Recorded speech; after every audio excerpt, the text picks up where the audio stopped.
In this video, I'm going to show you how I made my James model in 00 scale.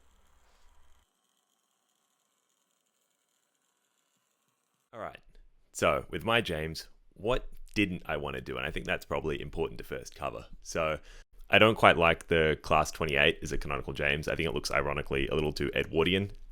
It's a little pristine, proper, cutesy. It's not like a big mainline engine like James is meant to be. The proportions are very early 1900s. Similarly, other models that get done like the 4F or 3F, I think they're nice. They're a little more to the reference material. But I think that the 4F is a very flat-faced kind of engine. And I think that one of the defining features of James is how much his smokebox hangs over the smokebox saddle, both in the TVS representation and in some of the drawings by all of the illustrators, actually, not just Delby. So what did I want to do with my James? Well, firstly, I wanted the correct size drivers. We know that James has 5-foot 6-inch diameter driving wheels, which most models, if you're basing it off a LNY R28 or a 4F or a 3F, have roughly 5-foot to 5'2" driving wheels. So they're not quite as big as they need to be for the big old beefy mainline engine James. And I wanted something that looked meatier, if not just as meaty as my Edward. I think there's a bit of a thing in most media that James and Edward look a little alike, just different colors and different numbers of wheels. Parents will confuse them. So I wanted something that perhaps looked a little similar to the Edward I'd chosen, and a bit bigger than that. I wanted to base it off something Southern Railway. Once I made my Thomas model back in 2014 out of a Hornby E2, I was really charmed by the Billington proportions, from the funnel to the smoke box to the darts to just the way the model was presented. And so I thought that a Southern basis would be the best basis that I could choose, just for something that was really charming and had a great aesthetic to it. I also wanted to have something that had the proportions of being a true mogul engine. So you'll note that, and it's not often that I would reference Dalby or the TVS when making my Railway Series models, but you'll notice in Dalby's illustrations and in the TVS, James's drivers are fully behind that smokebox saddle with the pony truck in front of the saddle, and that is very emblematic of a true mogul, in which you would have the cylinder sitting in between the two wheels, right under that smokebox saddle. And so, as opposed to an extended 060 where that driving wheel is sort of under the smokebox saddle and you have this really long extended footplate, I wanted something that had the proportions of a mogul where it didn't look like anything had been extended out to meet this wheel arrangement, like it was built for that wheel arrangement. Now that really is a personal pick, because even the later illustrations, like the ones by Gunver and Peter Edwards or by Kenny, you'll notice that James is drawn as an 060 that's been extended. But even in these drawings, the extension doesn't look so dramatic as it does in a lot of the 3D printed shells you'll see hanging around for James. So I wanted to make something that was, a little more cohesive overall. Record scratch freeze frame. I bet you're wondering how I got here. I forgot to record in the video what engine I was going to base James off, which seems like a massive blunder. But I have chosen the LBSC K-Class. Now, this thing, I think, represents all the criteria I was going after. It's a true mogul. The proportions are just right for James. The running board isn't overly long. It's got all that southern charm, and I think it really represents James. Just take the cylinder off. It's also got 5-foot 6-inch diameter drivers, which is perfect for James. So that is what we're basing James off, and the rest of the video will now make sense.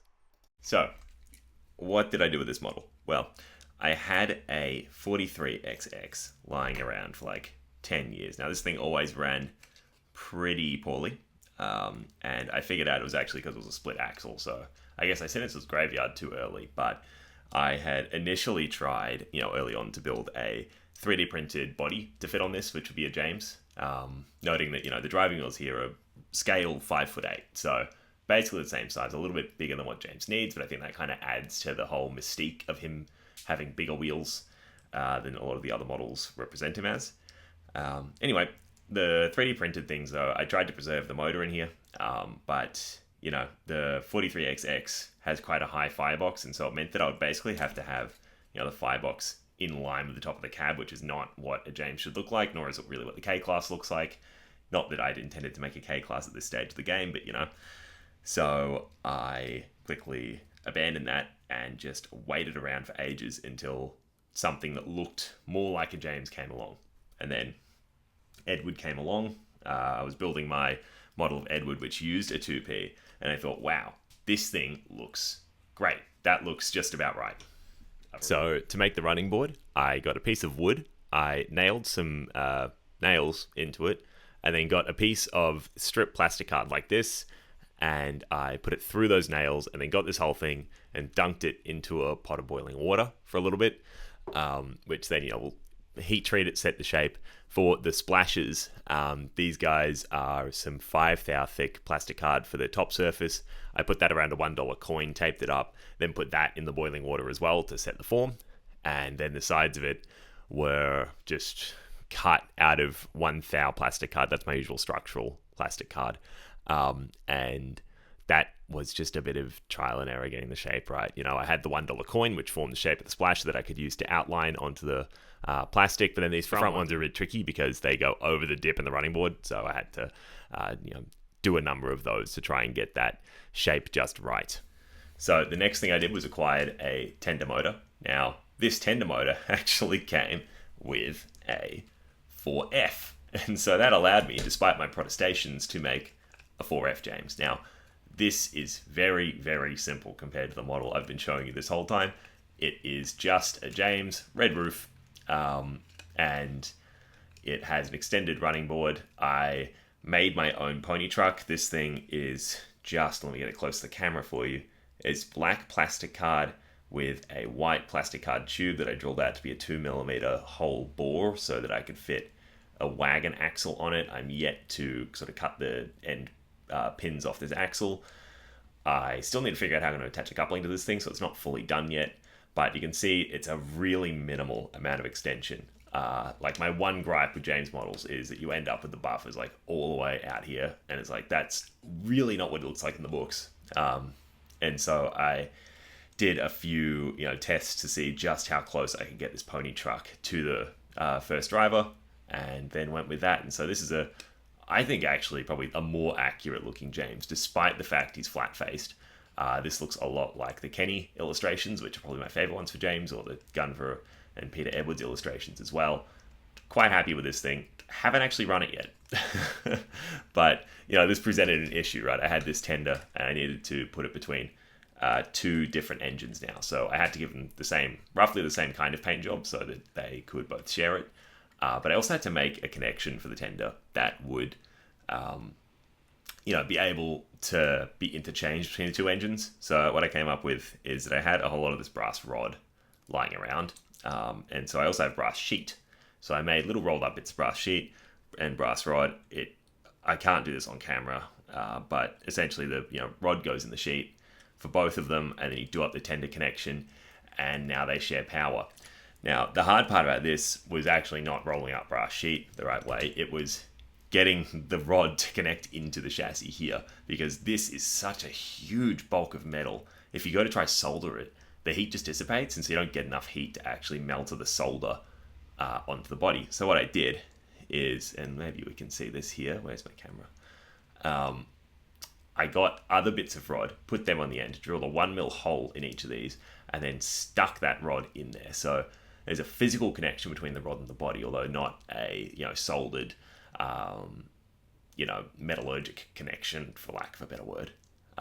But yeah, that's now stuck in there, and it goes out to the tender. Job done. The next part then, once I had that kind of working, was to make a way to attach this body to the 43XX chassis. And you can see it has this mounting point here where the original body went on. So I thought I can use that. The plastic tubing I have lying around was exactly the right size. So I then had to attach the plastic tubing here. This, being a Triang 2P, didn't have a cab. There was just a void here. Like you can kind of see the dimensions of that void in these distance between these 2 bits here, right? Like an XO4 motor hung out the back here. So I used black plastic card, which I think is right here. You'll be able to see it, to make a cab in this thing. So made up a cab, then got other bits of plastic card, cut them up for details, used a bit of weathering to make it look metallic. The detailing here is quite minimal when you compare it to like a molded cab like in the 4F, but you barely ever see the cab. So I think Just it having something in there is better than nothing. And then that allowed me to create a floor upon which I could attach this little tube, and then the tube just fits into here, and off you go. The hardest part about making all this was chopping up the chassis to the right kind of dimension. There was a lot more metal around here. You can see all the points where it's been cut off. Even the sides were shaved down. And that was to fit into the 2P body, because it's harder to kind of get plastic out of a cavity than it is to just take off chunks of metal. And in doing that, then there was that alignment of where the wheels need to fit. I mean, that took a lot of patience and time to get right. And then there's something in here which catches sometimes. What is it? I think it's over here on that splasher. There we go. Anyway, I reused the screw out of the 43XX to hold it in, and made a washer out of plastic card, which... you know, that's just, you can be crude with this. You don't have to be perfect. This has to work, right? And that is the construction of the James. So it didn't have to extend the footplate, didn't have to do nothing. Next step was painting. So how do you paint something like this? Well, the bands and the lining on the tender were done using masking tape. You know, just masking tape, stick it over, fit it down, paint in between, Bob's your uncle. But the lining on the splashes and the cab side and the numbering actually were done by hand, which is just an iterative process with a really, really, really small brush. Going in there, creating a line. Why am I doing that right hand? I'm left-handed. Going in there, creating a line, and then going back over it in parts. I mean, it's a bit messy. You can see here that it's not exactly perfect. You can see that I've come out too far here and cut in too much there when I've gone to fix it up. Whatever. When viewed from the appropriate distance, which this is even too close, like an audience is going to be maybe seeing it from this far away. You can't tell. It doesn't matter. You know, use your 4-foot viewing distance as the level of detail you want to achieve on a model, right? The lettering and numbering, I'll flash up on the screen here some video I had doing Gordon's lettering and numbering, which is a future model to come. I guess you could use masking tape for every line in this, but you'd have to be very good at masking tape and very patient, and I'm just not that patient. I think you can either make everything look perfect, or you can make everything look consistent, and that really is, I guess, the ethos of my model railway. Oh dear, mate, oh, my cat is, here's the tail of the cat. He's come up. I have set up on his cat tree, so I'm not surprised that he's done that. Also, you now see behind the mirror that James isn't actually connected to his tender for this shot, so I'm just going to hide that. Hopefully he's going to jump down soon. He wanted to attack the piece of wood I put up here. Anyway, the ethos with my model railway stuff is that I'm aiming for consistency, not perfection. I think if everything looks about the right level of detail, and it's consistently that level of detail, and you can accurately pull that off more often than not, then that will make a more cohesive and better looking model railway than something where you have, you know, a bunch of $400 engines operating on track with no scenery. You know, there's something to be said about making it all, one, owning what you make so that you have, you know, this sense of ownership or creation, or, you know, it is more satisfying, but also not doing anything to a level of detail you can't sustain, so that then you have things that look way better than other things. You know, consistency is realism, I think. Just like, you know, consistency in world building or consistency in a novel. You know, you don't want one section of the novel being really, really good and the rest of it being average. Everything should just kind of meet in the middle. So that's my process of thought there. Anyway, that is how I made my 2 James models. So I hope you enjoyed this video, and check back in for more of these modeling spotlight videos. For an outro, please enjoy some videos of the 2 Jameses on the layout.